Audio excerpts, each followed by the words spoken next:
بسم اللہ الرحمن الرحیم۔ السلام علیکم ورحمۃ اللہ وبرکاتہ۔ ایک دفعہ سلطان صلاح الدین ایوبی رحمۃ اللہ علیہ کو اپنی رعایا سے بہت زیادہ لوگوں کی شکایات ملنے لگیں۔ یہ بات سلطان صلاح الدین ایوبی رحمۃ اللہ علیہ کے لیے بہت پریشان کن تھی، کیونکہ سلطان صلاح الدین ایوبی وہ واحد حکمران تھا جو ساری زندگی انصاف کا نظام قائم کرنے کے لیے لڑتا رہا، اور یہ نظام آپ رحمۃ اللہ علیہ نے سلطان نور الدین زنگی رحمۃ اللہ علیہ سے سیکھا تھا۔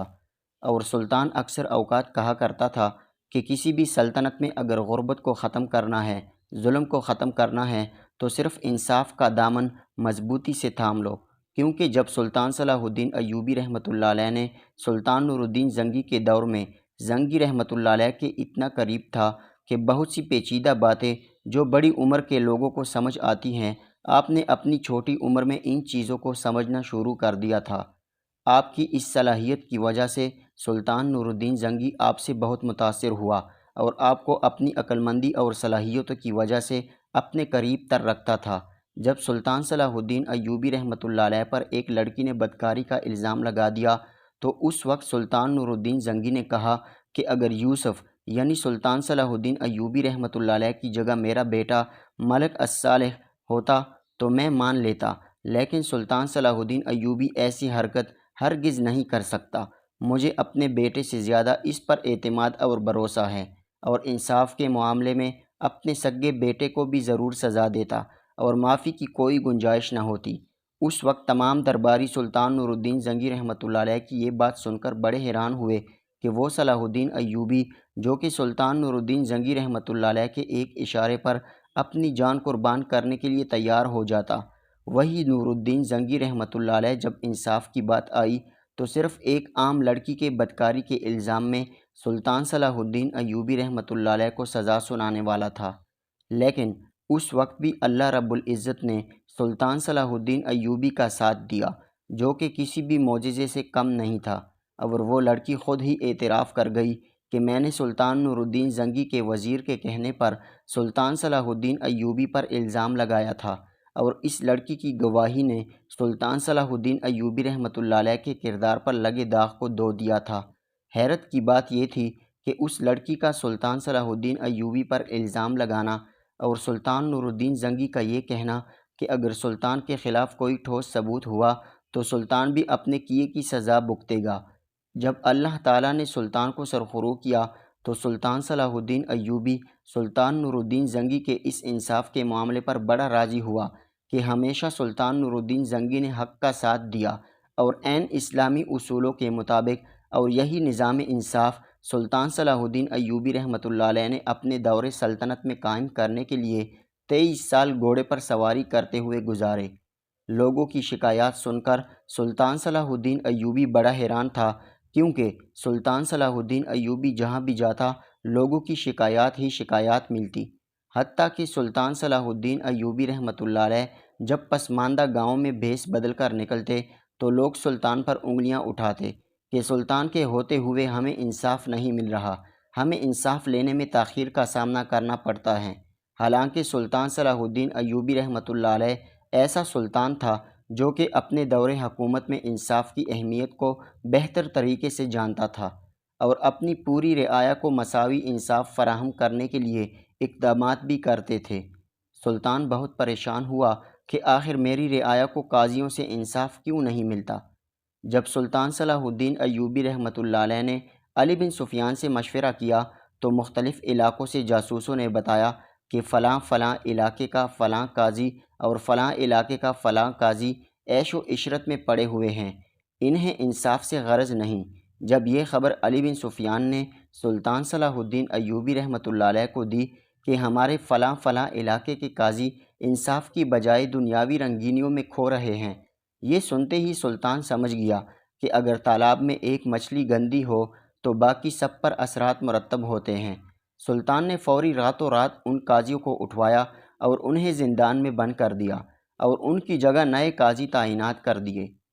سلطان نے قاضیوں کی تنخواہ دگنا کر دی تھی، اور انہیں کہا کہ تم اپنا دگنا وقت میری رعایا کو دو تاکہ تم لوگوں کے مسائل سن سکو اور ان کو حل کر سکو، لیکن باوجود اس کے لوگوں کی شکایات نہیں حل ہو پا رہی تھی۔ سلطان صلاح الدین ایوبی رحمۃ اللہ علیہ نے اپنے ایک مشیر کے ہاتھوں شہر کے تمام قاضیوں کے پاس پیغامات بھجوائے اور انہیں کہا کہ سلطان صلاح الدین ایوبی رحمۃ اللہ علیہ نے تمہیں دربار میں حاضر ہونے کا حکم دیا ہے۔ سلطان کے حکم پر شہر کے تمام قاضی سلطان کے پاس حاضر ہو گئے۔ جب سلطان صلاح الدین ایوبی رحمۃ اللہ علیہ نے ان تمام قاضیوں کی طرف دیکھا اور کہا کہ ریاست جب بھی کسی اپنے ملازم کو اپنے خزانے سے تنخواہ دیتی ہے تو وہ اس کے بدلے اتنا کام بھی لیتی ہیں، لیکن شاید یہ بات تم بھول گئے ہو کہ کئی دنوں سے لوگوں کی شکایات بڑھتی جا رہی ہیں۔ اب تم اپنے ورق نکالو اور مجھے بتاؤ کہ تمہارے پاس کون کون سے مقدمے ابھی تک موجود ہیں جو تم نے لوگوں کے حل نہیں کیے۔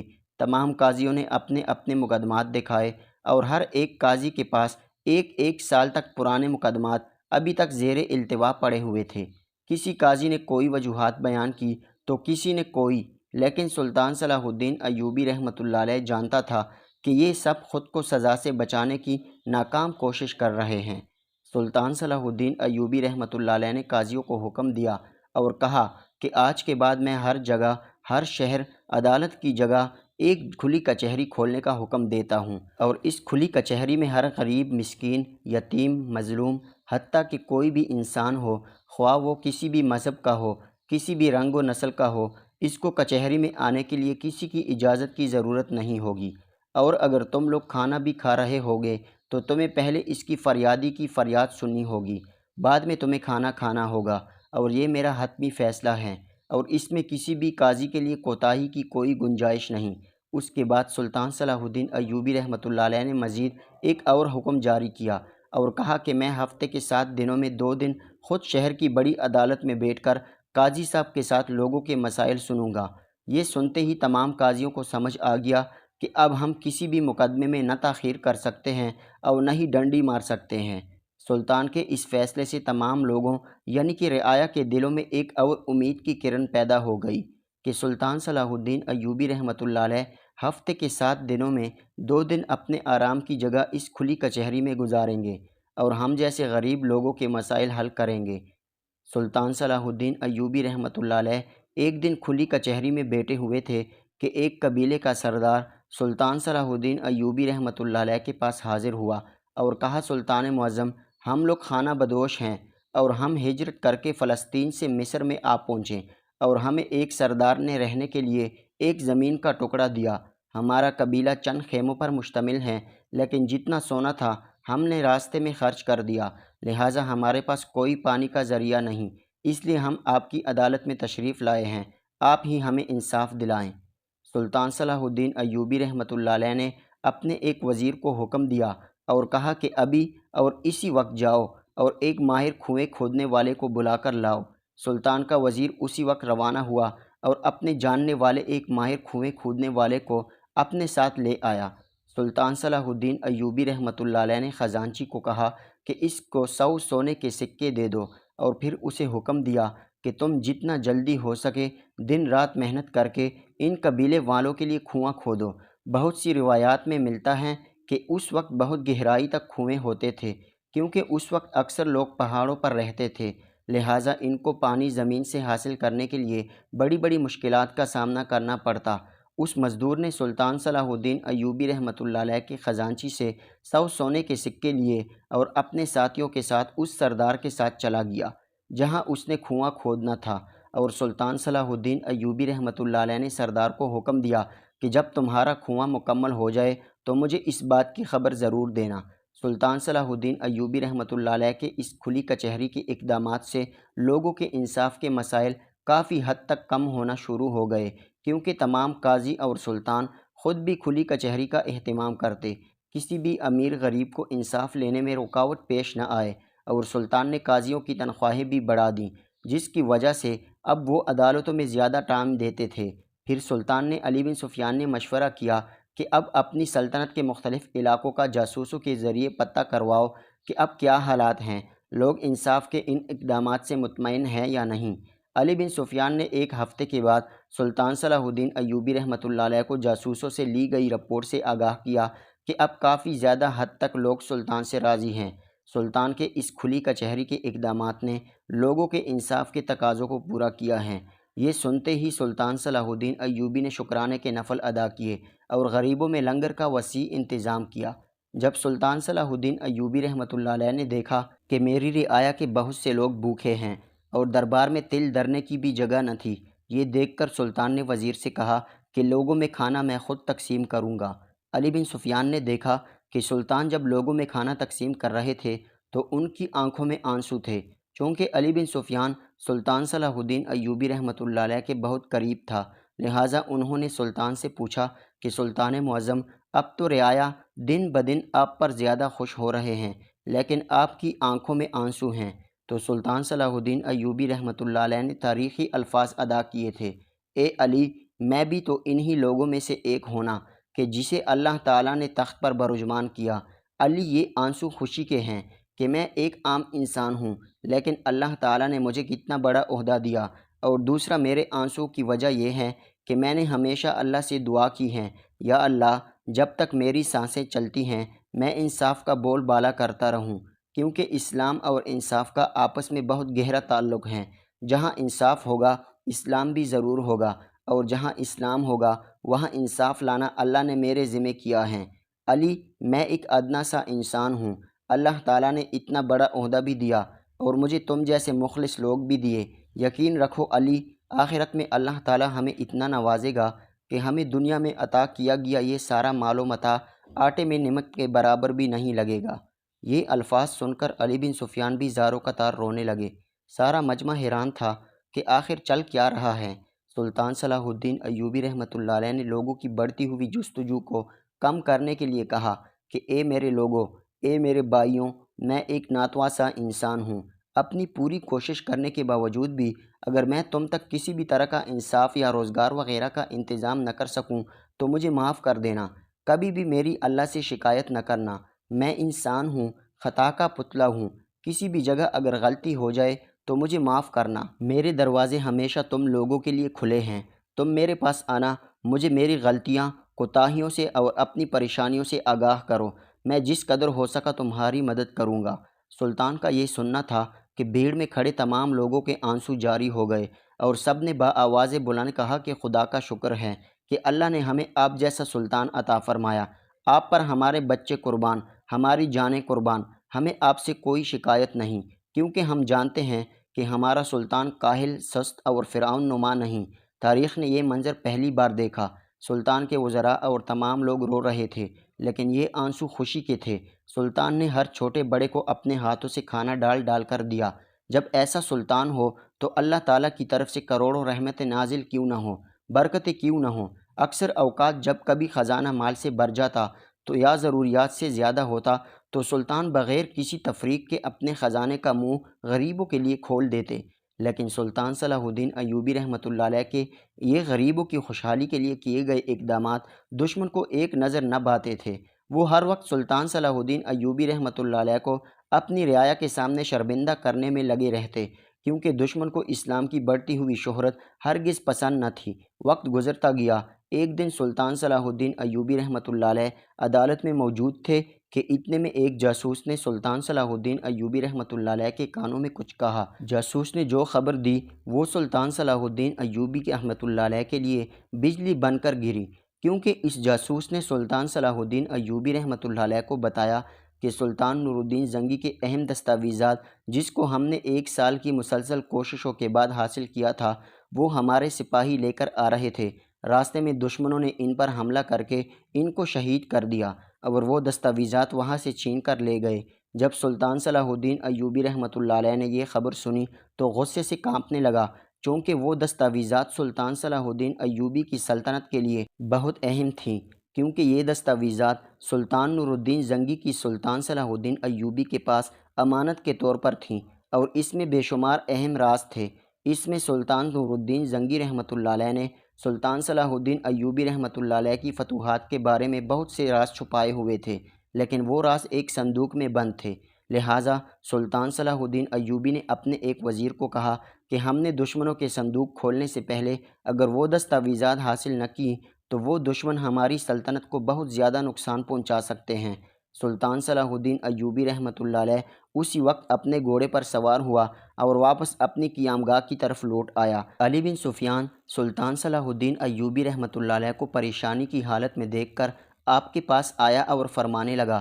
سلطان معظم، پریشانی کی کیا بات ہے؟ جب سلطان صلاح الدین ایوبی رحمۃ اللہ علیہ نے علی بن سفیان کو ساری صورتحال سے آگاہ کیا اور کہا، اے علی، دشمنوں نے ایک بار پھر میری پیٹھ میں خنجر گھونپ دیا ہے۔ اگر میں نے سلطان نور الدین زنگی رحمۃ اللہ علیہ کے وہ دستاویزات دشمنوں سے واپس نہ لیے تو سلطان نور الدین زنگی کا بیت المقدس کو فتح کرنے کا خواب ادھورا رہ جائے گا، اور دشمن ان دستاویزات کے ساتھ کھلواڑ کر کے مجھے اور اسلام کو، ہماری رعایا کو بھڑکانے کے خلاف استعمال کرے گا۔ جب یہ بات علی بن سفیان نے سنی تو وہ بھی پریشانی کے عالم میں بیٹھ گیا اور سوچنے لگا۔ اتنے میں جب علی بن سفیان کی نظر سلطان صلاح الدین ایوبی رحمۃ اللہ علیہ پر پڑی تو دیکھتے ہیں کہ آپ نوافل ادا کر رہے ہیں اور اللہ تعالیٰ سے دعا مانگ رہے ہیں۔ جو ہی سلطان نے نوافل ادا کیے تو اتنے میں سلطان صلاح الدین ایوبی رحمۃ اللہ علیہ نے اپنے وزیروں کو کہا کہ جا کر پورے دربار میں یہ اعلان کر دو کہ ہر سپاہی، ہر مشیر،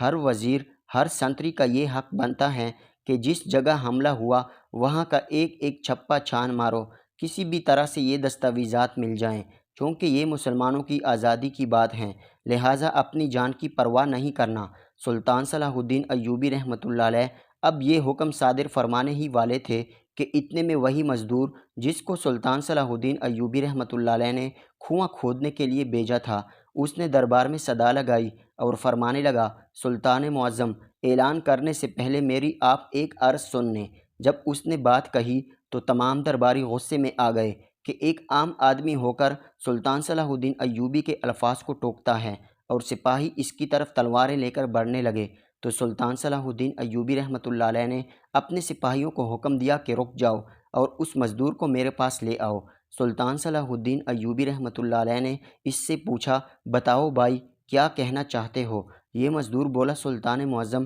اس قبیلے کے لیے میں کنواں کھودنے کے لیے گیا تھا۔ میں نے جب اپنے ساتھیوں کے ساتھ اس کنویں کی کھدائی شروع کی تو کافی گہرائی میں کنواں کھود رہے تھے کہ اچانک ہمارے پیروں تلے زمین کھسکی اور ہم نیچے گر گئے، اور اتنا نیچے گرے کہ ہمیں اوپر سے روشنی بڑی مشکل سے دکھائی دی رہی تھی۔ ہمیں سمجھ میں نہیں آ رہا تھا کہ ہمارے ساتھ ایسا کیا ہو گیا، ایسا لگتا تھا جیسے ہمارے پیروں تلے زمین نکل گئی ہو۔ جب ہمیں ہوش آیا تو ہم نے دیکھا کہ ہم کسی سرنگ میں گر گئے ہیں۔ دراصل بات یہ تھی کہ جہاں ہم نے کنواں کھودا اس کے نیچے ہی ایک سرنگ کھودی ہوئی تھی جو بالکل ایک گفا میں جاتی تھی۔ میں نے اپنے ساتھیوں کو کہا کہ ہم کسی سرنگ میں گر گئے ہیں، لہٰذا ہمارا یہاں سے نکلنا بڑا مشکل ہے، لہٰذا ہمیں اسی سرنگ سے ہی گزر کر جانا ہوگا۔ ہم نے اپنی مشعلیں جلائی اور اس سرنگ میں چلنا شروع کر دیا۔ چلتے چلتے وہ سرنگ ایک بڑے گفا میں جا کر کھلی، اور اس گفا کے اندر دو سپاہی موجود تھے جو کہ ایک صندوق کے گرد بیٹھے ہوئے تھے اور آپس میں کچھ باتیں کر رہے تھے کہ جس صندوق کو سلطان صلاح الدین ایوبی رحمۃ اللہ علیہ نے حاصل کرنے کے لیے سالوں سال محنت کی، ہم نے اس کی محنت پر چند لمحوں میں پانی پھیر دیا، اور ہمارے لیے یہ صندوق کسی بھی سونے کے سکوں سے زیادہ قیمتی ہیں، کیونکہ ہمارا سردار بہت خوش ہوگا اور ہمیں انعام و کرام سے نوازے گا۔ اب اگر سلطان صلاح الدین ایوبی ساری زمین کو بھی کھود ڈالے تو بھی یہ صندوق اسے نہیں ملے گا، اور ہم سلطان کی رعایا کو اس کے خلاف استعمال کریں گے، اور سلطان صلاح الدین ایوبی رحمۃ اللہ علیہ کا بیت المقدس کو فتح کرنے کا خواب کبھی پورا نہیں ہوگا۔ جب ہم نے یہ بات سنی تو ہمیں ساری بات کی سمجھ آ گئی، چونکہ ہم 4 آدمی تھے اور وہ 2 تھے، تو ہمیں کچھ حوصلہ ہوا۔ ہم نے اچانک ان سپاہیوں پر دعویٰ بول دیا اور ان کو وہیں ڈیر کر کے ہم نے وہ صندوق اٹھا لیا، اور میرا ایک ساتھی اس کو کھولنے لگا تو میں نے اس سے کہا کہ یہ کوئی عام صندوق نہیں، لہٰذا ہمیں یہ صندوق سیدھا سلطان کے پاس لے کر جانا چاہیے۔ اتنے میں اس مزدور نے اپنے ایک ساتھی کو آواز دی اور اس کے ساتھ ہی وہ صندوق لے کر آپ کے سامنے حاضر ہو گئے۔ سلطان نے جب صندوق دیکھا تو اپنے ایک سپاہی کو حکم دیا کہ صندوق کو کھولو۔ جب اس ماہر سپاہی نے صندوق کو کھولا تو اس میں سلطان نور الدین زنگی رحمۃ اللہ علیہ کے لکھے گئے دستاویزات اور بہت سی دیگر اہم راز موجود تھے، جس کی مدد سے سلطان صلاح الدین ایوبی رحمۃ اللہ علیہ نے بیت المقدس کو فتح کرنا تھا۔ یہ دیکھ کر سلطان صلاح الدین ایوبی رحمۃ اللہ علیہ خوشی سے جھوم اٹھے اور اس مزدور کو فرمایا، جو کام میرے لاکھوں سپاہی نہیں کر سکتے تھے